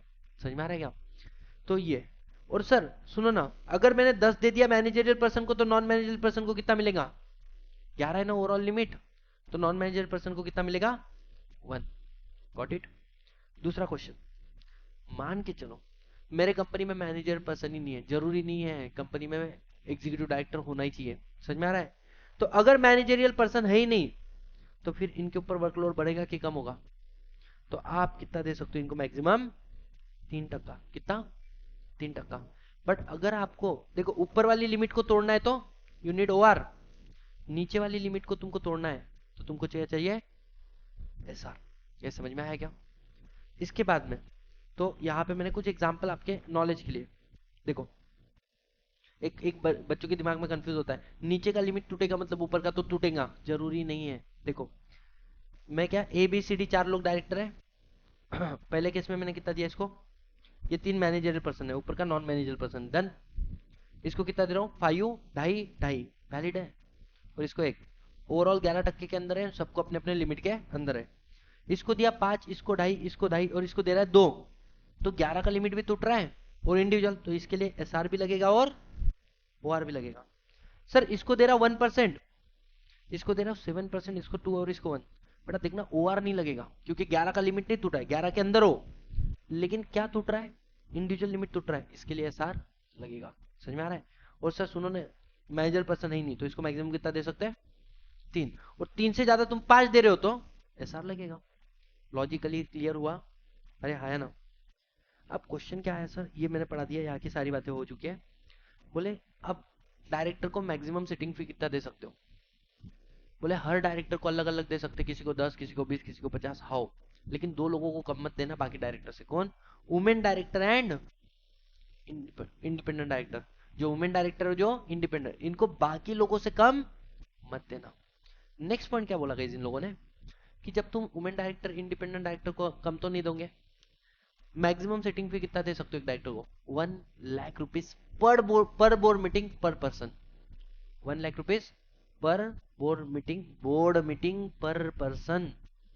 वो क्या बहुत ज्यादा पढ़ाने से तुतला वाला बन आ जाता है कभी कभी, है ना, टंग स्लिप होती है, ऐसा होता है, जान दो। यहां तक समझ में आया तुम लोगों को? यस और नो? सॉर्टेड का मतलब तो ये हो गया तुम्हारा डायरेक्टर वाला पोर्शन खत्म। अब कौन से फेज में जा रहे हैं अपन?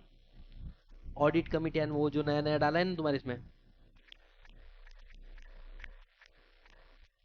CM enter director. देखो इसको है ना मैं समराइज तरीके से बता रहा हूँ। तुम्हारे सिलेबस में अब जो नया पोर्शन डाला है वो क्या डाला है? सेक्शन नंबर 179, इसको याद भी करा दूंगा मैं, चलो ध्यान देना। 179 बात करता है पावर ऑफ बोर्ड। किसके बारे में? ये बोलता है देख डायरेक्टर हर वो काम कर सकता है जो कंपनी कर सकती है, जो कंपनी नहीं कर सकती वो डायरेक्टर भी। सर चाय सुट्टा बार एक कंपनी है, एमबीए चाय वाले के साथ में पार्टनरशिप में एंटर होना चाहती, कर सकते हो क्योंकि कनेक्टेड है ना। लेकिन सर एक कंपनी है, उसका नाम क्या है? चाय सुट्टा बार, वो चाहती है रिलायंस जियो के साथ में कॉन्ट्रैक्ट में एंटर हो जाओ और टेलीकम्युनिकेशन का बिजनेस चालू, ultra vires, beyond the power of company. तो जो कंपनी नहीं कर सकती वो बोर्ड भी नहीं कर सकता है। तो power of board is a power of company. तो बोर्ड को पावर कहां से मिलती है? कंपनी से मिलती है। समझ में आ रहा है? आगे जब भी अपनी पावर को एक्सरसाइज करोगे तो एक्ट को ध्यान में रखना, मेमोरेंडम को ध्यान में रखना, आर्टिकल को ध्यान में रखना, रिजोल्यूशन जो पास किए उसको ध्यान में रखना, रेगुलेशन को ध्यान में रखना। सही बात है? मतलब दायरे में रह के काम करना। तीसरा, अगर कोई पावर शेयर होल्डर को दी है तो उसमें अपना नाक मत घुसाना। मतलब the power which is specifically vest with the shareholder, जो जनरल मीटिंग में पास होना चाहिए, वो पावर को अपने लेवल पे एक्सरसाइज मत कर लेना। मतलब shifting of register office one state to or another state, SR लगता है, बोर्ड ऑफ डायरेक्टर बोलता है एसआर नहीं लेंगे, ओआर से काम, कैसे काम चलाएंगे? बोर्ड रिजोल्यूशन से, नॉट अलाउ। समझ में आ रहा है क्या? अब कुछ ऐसे रिजोल्यूशन है, कुछ ऐसे रिजोल्यूशन है जिसके लिए आपको बोर्ड मीटिंग बुलाकर ही डिसीजन लेना पड़ेगा। बेटा there is a concept called postal ballot, हम लोगों ने पढ़ा। पोस्टल बैलेट में जनरल मीटिंग होती है, जनरल मीटिंग नहीं होती है, नहीं होती है, घर से रिजोल्यूशन पास करते हैं। वैसे ही बोर्ड मीटिंग में एक कंसेप्ट होता है resolution by circulation. It is nothing but board of director का पोस्टल बैलेट। समझ में आ रहा है क्या? बोर्ड मीटिंग बुलाना इट्स अ कॉस्टली अफेयर, तो बेटर क्या है घर पे रिजोल्यूशन दे दो। और यहाँ पे कुछ ऐसे कंपलसरी मैटर नहीं है, तुम्हारी इच्छा। समझ में आ रहा है क्या? तो इन्होंने क्या बोला, ये कुछ लिस्ट दी बोले हम लोगों ने, ये रिजोल्यूशन सिर्फ और सिर्फ कहां पे होने चाहिए? बोर्ड मीटिंग में। इसके लिए क्या नहीं चलेगा? रिजोल्यूशन बाय सर्कुलेशन नहीं चलेगा। सर बताओ कौन से रिजोल्यूशन? देखो इसको याद करा देता हूं मैं। Call on share buyback and issue of security, इसको ऐसा उल्टा याद करना। मैंने सिक्योरिटी को इश्यू किया, इश्यू किया तो मैंने पैसा मंगाया, कॉल नहीं दिया, मैंने बोला बायबैक कर लेते हैं, खत्म। तीन चीजें हो गई लन। आगे लेना देना डालना, मतलब बोरो द मनी, लोन लेना, इन्वेस्ट डालना निवेश करना, या फिर देना लोन, देना लोन, लेना देना डालना। लेना मतलब बोरो, देना मतलब लोन एंड एडवांस देना, एंड डालना मतलब निवेश करना, इन्वेस्टमेंट। ठीक है? Next, approval of financial statement और बोर्ड रिपोर्ट, बेसिक काम है जो बोर्ड ऑफ डायरेक्टर का होता है। ठीक है? अब भल कुछ करना, भल कुछ करना मतलब एक कंपनी दूसरे कंपनी को टेक ओवर कर रही है, दो कंपनी की शादियां क्या हो रही है, समझ में आ रहा है क्या? मतलब अमलगमेशन हो रहा है, टेक ओवर हो रहा है, डीमर्जर हो रहा है, ये सारी चीजें कहां पे आ गई? नीचे। डाइवर्सिफिकेशन ऑफ बिजनेस, भल कुछ करना, जो चल रहा है उसके अलावा कुछ करना, भल कुछ करना। बाद में अप्रूव करना, merger, amalgamation, take over, reconstruction. समझ में आ रहा है क्या? और नीचे है पाक, नीचे है पाक। पाक मतलब पाकिस्तान नहीं भाई, पॉलिटिकल कॉन्ट्रीब्यूशन, पॉलिटिकल कॉन्ट्रीब्यूशन। दूसरा अपॉइंटमेंट ऑफ ऑडिटर, चाहे इंटरनल चाहे सेक्रेटरियल। सर स्टैट्यूटरी ऑडिटर नहीं लिखा क्योंकि वो शेयर होल्डर से होता है। और तीसरा के फॉर अपॉइंटमेंट ऑफ की managerial person and removal of की मैनेजरियल पर्सन। इसको कैसे याद करने का सर? सीधी सी बात, पहले क्या था? क्या था अपना? इशू, कॉल, बाय बैक, लेना देना डालना, लेना बोरो, देना लोन एडवांस, डालना इन्वेस्टमेंट। इसके बाद में क्या आया था? भल कुछ, financial statement board report side में रखो, वो इजी है। भल कुछ करना, डाइवर्सिफिकेशन, फिर मर्जर अमल कमीशन कर देना या टेक ओवर वगैरह कर लेना, सॉर्टेड एग्जाम आपसे। इसके अलावा पाक, पाक मतलब पी फॉर पॉलिटिकल कंट्रीब्यूशन करना, या फिर A for appointment of auditor, कौन सा? इंटरनल या सेक्रेटरियल। और तीसरा के for appointment removal of KMP. ये ऐसे रिजोल्यूशन जिसके लिए बोर्ड मीटिंग इंपॉर्टेंट है। इसमें ये ट्रांजेक्शन बहुत फ्रिक्वेंटली होते हैं, मनी बोरो करना, इन्वेस्ट करना, लोन देना, है ना। इसके लिए इन्होंने क्या बोला, ये चीजें जो है ना आप डेलीकेट भी कर सकते हो। ये बार बार बोर्ड मीटिंग बुलाना पॉसिबल नहीं है, बार बार तुमको पैसा लेना पड़ता है, निवेश करना पड़ता है। किसको? Committee of director, managing director, manager या कोई किसी प्रिंसिपल ऑफिसर को। अब ध्यान देना, क्या शेयर होल्डर बोर्ड के पावर को रिस्ट्रिक्ट कर सकते हैं? बहुत ही चूचल रहा बोले बोर्ड ऑफ डायरेक्टर। जैसे बोर्ड ऑफ डायरेक्टर के पास पावर है कि वो 10 करोड़ तक का पैसा बोरो कर सकते हैं, समझ में आ रहा है क्या? तो 10 करोड़ तक का नहीं, मान के चलो कितना भी बोरो कर सकते हैं। बेटा मैं गया कंपनी से, मैंने 15 करोड़ का लोन बोरो कर दिया बैंक से, शेयर होल्डर की फटके हाथ में आ गई, बोले भाई साहब ये तो आड़ा टेढ़ा अनशंड लोन ले रहा बोले ये, है ना? तो शेयर होल्डर ने बोला आज के बाद में डायरेक्टर सतीश भाई थी, तुम जब भी कंपनी से बाहर वालों से लोन लो 10 करोड़ से ज्यादा, उसके पहले तुम हमारी परमिशन लेना। क्या ऐसे board of share holder board of director की पावर को रोक सकते कि नहीं रोक सकते? रोक सकते हैं। लेकिन जब उन्होंने रोका उसके बाद वालों का मतलब फ्यूचर ट्रांजेक्शन के लिए रोक सकते हैं, जो पास्ट ट्रांजेक्शन किया है वो इनवैलिड नहीं होगा। मतलब सर मैंने 15 करोड़ बोरो किया, उसके बाद में लिमिट लगाया 10 करोड़ का, इसके बाद में अगर मैं 15 करोड़ बोरो कर रहा हूं तो वो गलत है, लेकिन जो मैंने 15 करोड़ पहले बोरो कर लिया था वो परफेक्टली वैलिड है। समझ में आ रहा है? खत्म हो गया वो सेक्शन भी। वो होने के बाद में केएमपी भी हो चुका है। सर इंटरनल फाइनेंशियल कंट्रोल छोड़ो, अब दो बातें याद रखना, दो चीजें होती है साइनिंग, एग्जाम में केस स्टडी बन सकती है दोनों चीजों पे। एक होता है फाइनेंशियल स्टेटमेंट, एक होता है बोर्ड रिपोर्ट। फाइनेंशियल स्टेटमेंट कौन साइन करेगा? तो बोलते सुनना, कंपनी का अगर चेयरमैन अथोराइज होगा, कंपनी का अगर चेयरमैन अथोराइज होगा वो साइन करेगा। चेयरमैन अथोराइज नहीं है तो कम से कम 2 डायरेक्टर और 3 सी, 2 डायरेक्टर और 3 सी। कौन? CEO, CS, CFO. देखो पढ़ो, chairman if authorise, if not then 2 director, और 2 डायरेक्टर के साथ में 3 सी, सीईओ, सीएफओ, सीएस। ये फाइनेंशियल स्टेटमेंट है। समझ में आ रहा है क्या? और 1% कंपनी नहीं रही तो सिर्फ एक डायरेक्टर साइन करेगा तो भी चल जाएगा। लेकिन सर अब साइन होगा board report, board report. Board report में 3 सी नहीं आते, बोर्ड रिपोर्ट में 3 सी नहीं आते। मतलब sir chairman if authorised by board, otherwise 2 director, खत्म। और दूसरा ओपीसी के केस में can be more than 1 director OPC में। तो अगर ओपीसी में 1 डायरेक्टर है तो एक ही डायरेक्टर साइन करेगा, लेकिन ओपीसी में एक से ज्यादा डायरेक्टर है तो कम से कम 2 डायरेक्टर साइन करेंगे, खत्म। अब आता है तुम्हारा सेक्शन नंबर 140, अरे बोलो 143, और जिसके साथ में आपका पूरा चैप्टर खत्म हो गया। कौन सा? ऑडिटर का। ठीक है 143 कहां पे है? हाँ ध्यान देना, सेक्शन नंबर 143। देखो बहुत सारे बच्चों को 143 समझ में नहीं आता, ठीक है? मैं कोशिश कर रहा हूं तुमको 143 जैसे 170 ने समझा दिया, याद करा दिया, वैसे ही 143 भी समझा दूं और याद करा दूं। बड़ा 1 घंटा भी नहीं हुआ अपना डायरेक्टर खत्म होने में आ गया पूरा। समझ में आ रहा है? सुनो 143 बात करता है किसके बारे में? ऑडिट रिपोर्ट के बारे में। किसके बारे में? Audit report. सबसे पहले इन्होंने बताया ऑडिटर की पावर क्या है। एकदम लॉजिकली सोचो, ऑडिटर गया ऑडिट करने के लिए, क्या उसको बुक्स ऑफ अकाउंट मिलने चाहिए? सिर्फ कंपनी के मिलने चाहिए या ब्रांचेस के भी मिलने चाहिए? क्या सब्सिडी के भी मिलने चाहिए? अरे हाँ या ना? तो बोलता है ऑडिटर के पास उसको एक्सेस रहेगा बुक्स ऑफ अकाउंट, जो रजिस्टर ऑफिस पे रखा है एनी अदर प्लेस पे रखा होगा। फिर उसको books of account subsidy company और एसोसिएट कंपनी के भी मिलेंगे। और तीसरा क्या बोला है? जो ऑफिसर और एम्प्लॉय है आपने सपोर्ट करना चाहिए उनको, उन्होंने जो इन्फॉर्मेशन मांगी, जो डॉक्यूमेंट मांगी वो आपको देना पड़ेगा, नहीं तो यू गाइस आर लायबल। समझ में आ रहा है क्या? ये डिफिकल्ट था ये वाला फेस नहीं। आगे डायरेक्टर तेरे को 5 चीजों की इंक्वायरी करनी है, 5 चीजों की इंक्वायरी करनी है। कुछ गलत दिखा तो सर डायरेक्टर नहीं ऑडिटर, 5 चीजों की इंक्वायरी कर, गलत दिखा तो ऑडिट रिपोर्ट में लिख, सही दिखा तो मत लिख। कैसे मैं तुमको बता रहा हूं, मान के चलो साहिल का अलग रूम है और साहिल उधर बोलते रहता मैं पढ़ाई कर रहा, मैं पढ़ाई कर रहा, मैं पढ़ाई कर रहा, ठीक है? तो साहिल के सिस्टर को मम्मी ने अथोराइज किया कि बेटा जाने का, डायरेक्ट अचानक से दरवाजा खोलने का, छपाक। अगर पढ़ाई कर रहा है तो फिर करने देने का, लेकिन पढ़ाई करते कुछ और करते पाया गया तो आके मेरे को बताने का। मतलब सो गया मानो वो तो पढ़ाई नहीं कर रहा ना, तो फिर मेरे को बताने का। समझ में आ रहा है क्या सुनो? यहाँ पर अच्छी बातों को इन्फॉर्म करने की बात कर रहे हैं या जो गलत है उसको बताने की बात कर रहे हैं? पहला पॉइंट, अगर तुमने तुम्हारे पर्सनल खर्चे बिजनेस खर्चे में चिपका दिए, ऐसा कुछ हुआ है तो बता। हुआ है क्या सर? बिल्कुल हुआ है, मैंने किया है।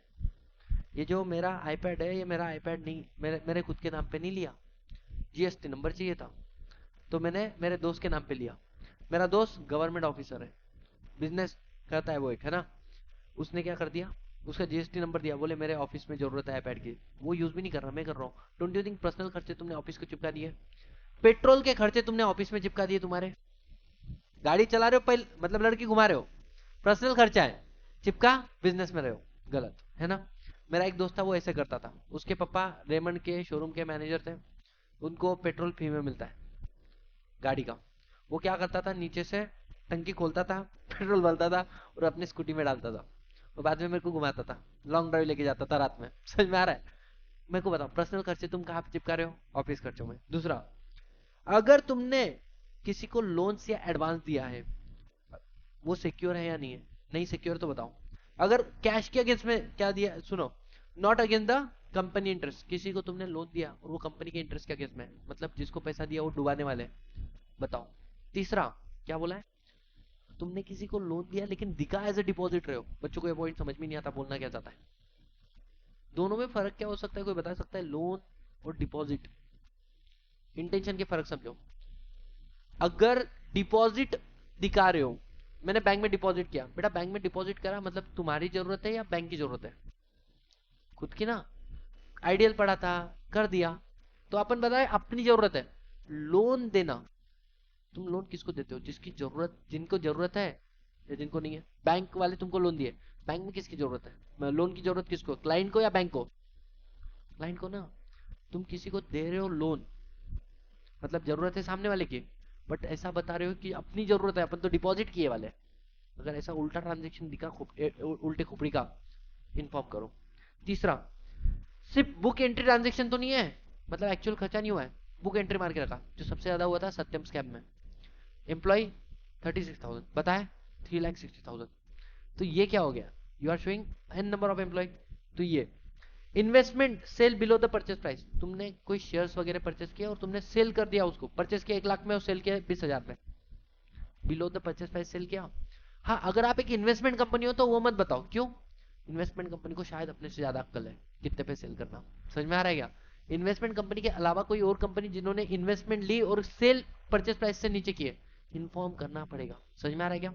लास्ट वाला पॉइंट क्या बोला है, अगर शेयर तुमने अलॉट किए अगेंस्ट द कैश, तो वो कैश मिला या नहीं मिला? नहीं मिला तो बताओ। समझ में आया क्या? तो ये 5 बातें समझ में आई, इसकी इंक्वायरी करनी है। Audit report true and fair होनी चाहिए, जो तुम कहां पे रखोगे, एजीएम में। इसके अंदर क्या क्या होना चाहिए, यही फालतू वाली बात है, books of account properly maintain हुए, अकाउंटिंग स्टैंडर्ड को फॉलो किया, स्टैंडर्ड ऑफ ऑडिट को फॉलो किया, डायरेक्टर डिस्क्वालिफाइड है या नहीं है, कुछ डिस्क्लेमर होते हैं, क्वालिफिकेशन कि भाई सब गलत है कंपनी का, परचेस किया मटेरियल, ऐसा कुछ है क्या, अनफोर्सेबल लॉसेस होने वाले कंपनी को, कंजर्वेटिज्म प्रिंसिपल नहीं क्या तुमने पढ़ा होगा, फ्यूचर के प्रॉफिट अभी से बुक मत करो, लेकिन लॉस है तो लाइबिलिटी में क्या बोल, एज अ फुट नोट बोल के लिखो। आईपीएफ में पैसा ट्रांसफर किया नहीं किया, ब्रांच ऑडिट रिपोर्ट मिला नहीं मिला, वो सारी बातें। पावर ऑफ गवर्नमेंट कंपनी, बेटा गवर्नमेंट कंपनी का ऑडिट कौन करेगा? सीएनएजी, लेकिन इसका ऑडिटर सीएनएजी अपॉइंट करता है। आपने ऑडिट कैसे करना है उसकी डायरेक्शन सीएनएजी देता है। जैसे तुमने ऑडिट रिपोर्ट बना के सीएनएजी को दिया, सीएनएजी एक तो उसका करेगा टेस्ट ऑडिट, नहीं तो उसका सप्लीमेंट्री ऑडिट। टेस्ट ऑडिट मतलब सैंपल चेकिंग, सप्लीमेंट्री ऑडिट मतलब तुम्हारे ऑडिट का ऑडिट सही किया नहीं किया। बाद में उसमें अपने कमेंट प्लस सप्लीमेंट्री ऑडिट का रिपोर्ट लाके वो आगे किसको भेज देता है? गवर्नमेंट को। सर, ब्रांच ऑडिट, ब्रांच का ऑडिट मेरे को बताओ, स्टेट बैंक ऑफ इंडिया का आपको काम मिला, स्टेट बैंक ऑफ इंडिया के कितने ब्रांचेस है? काफी। सब ब्रांच का ऑडिट तुम अकेले कर सकते हो? अच्छा, ब्रांच इंडिया में या इंडिया के बाहर भी है? वहां पे जाके कर सकते हो, अपने को इधर के काम नहीं संभालते आ रहे, उधर के कैसे करें? तो बोलते ब्रांचेस का जो ऑडिट है ना, वो आप खुद करो या किसी और व्यक्ति से भी करा सकते हो, लेकिन वो भी क्वालिफाइड होना चाहिए एज ऑडिटर। और सर ब्रांच इंडिया के बाहर है तो खुद करो, खुद नहीं करना है तो उस देश के लॉ के हिसाब से जो ऑडिटर बन सकता है उससे करा के लो। और ब्रांच ऑडिटर के पास भी सेम पावर होती है जो हम ऊपर पढ़कर आए ना, बुक्स ऑफ अकाउंट वगैरह लेने का, एक्सेस करने का, है ना, वो सारी सेम पावर। ऑडिट स्टैंडर्ड, वो काम करनी, वो दूसरा सेक्शन है। फ्रॉड, जिसके साथ में ये वाला सेक्शन भी हो गया खत्म। क्या? Reporting of fraud, reporting of fraud. अगर तुमको 1 करोड़ से छोटा वाला फ्रॉड मिला, कितने से, तो अपन डिस्को डिस्को करेंगे। डिस्को डिस्को मतलब मैं तुमको बताऊंगा, तुम आगे बताओ। मतलब मैं तुमको बताया nature of fraud, amount of fraud और party involve. Nature of fraud, amount of fraud and, तुम आगे बताओ nature of fraud, amount of fraud, party involve और क्या एक्शन तुम लोगे, रेमेडियल एक्शन बोर्ड रिपोर्ट में खत्म। लेकिन सर सुनो ना, फ्रॉड 1 करोड़ से बड़ा है, फ्रॉड 1 करोड़ से बड़ा है, तो मैं 2 दिन में तुमको बताऊंगा same nature of fraud, amount of fraud and party involve. 45 days में तुम्हारी तरफ से मेरे को क्या आ जाना चाहिए, रिप्लाई। 45 डेज में तुम्हारी तरफ से रिप्लाई। अगर तुमने रिप्लाई दिया तो मेरा रिपोर्ट, तुम्हारा रिप्लाई आगे भेज दूंगा गवर्नमेंट को, क्योंकि फ्रॉड 1 करोड़ से बड़ा है। लेकिन सर रिप्लाई नहीं आया तो मेरा रिपोर्ट और साथ में एक नोट लिख के, इन्होंने रिप्लाई नहीं दिया, किसको भेज दूंगा, गवर्नमेंट को, खत्म। तो यहां पर आपका ये वाला सेक्शन हो गया डन एंड डस्टेड, और साथ ही साथ में आपका पूरा कौन सा चैप्टर खत्म हो गया। हाँ, आपके सिलेबस में एक चीज इन्होंने एक्स्ट्रा लास्ट में डाली हुई है, जिसको तुम लोग अपने लेवल पे भी कर सकते हो, मैं सिर्फ दिखा के तुमको छोड़ रहा हूँ। ये क्वेश्चन बैंक है, तुम लोग देखोगे काफी इजी है। डायरेक्टर के क्वेश्चन पे आता हूं मैं। ये आया देखो एक क्वेश्चन आगे के चैप्टर इसकी।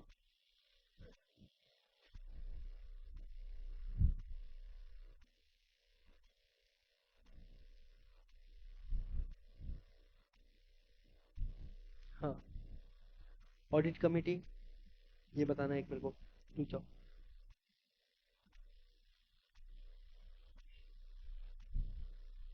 अनसाउंड माइंड वगैरह वगैरह सब ये अब आ जाएगा वापस। 168।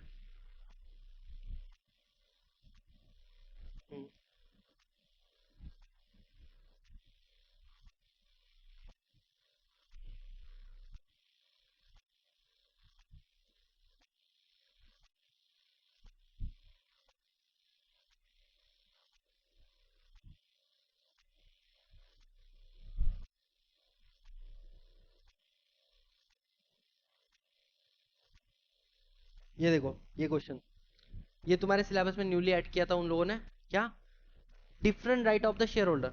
अब ये फालतू वाली बातें तुम भी लिख सकते हैं, राइट टू वोट कर सकता है, मीटिंग को अटेंड कर सकता है, नोटिस रिसीव कर सकता है, प्रॉक्सी को अपॉइंट कर सकता है, रिप्रेजेंटेटिव अपॉइंट कर सकता है, अपना सेक्शन 111 सर्कुलेशन ऑफ रिजोल्यूशन के लिए फाइल कर सकता है, तो शेयर सर्टिफिकेट का लेके लाइट क्या है, ट्रांसफर कर सकता है शेयर, इंस्पेक्ट कर सकता है रजिस्टर, मिनट्स बुक मांग सकता है, फालतू वाले राइट्स है। ठीक है, तो पढ़कर भी तुमको समझ में आ जाएंगे। और यही right, additional right of supreme court उन कौन से दिए, right to elect director, enjoy the profit, फालतू फालतू बातें। तो ये वाला जो क्वेश्चन है ये एडिशनल तुम्हारे सिलेबस में लास्ट में ऐड किया हुआ है। ठीक है, द लास्ट पार्ट जिसके साथ में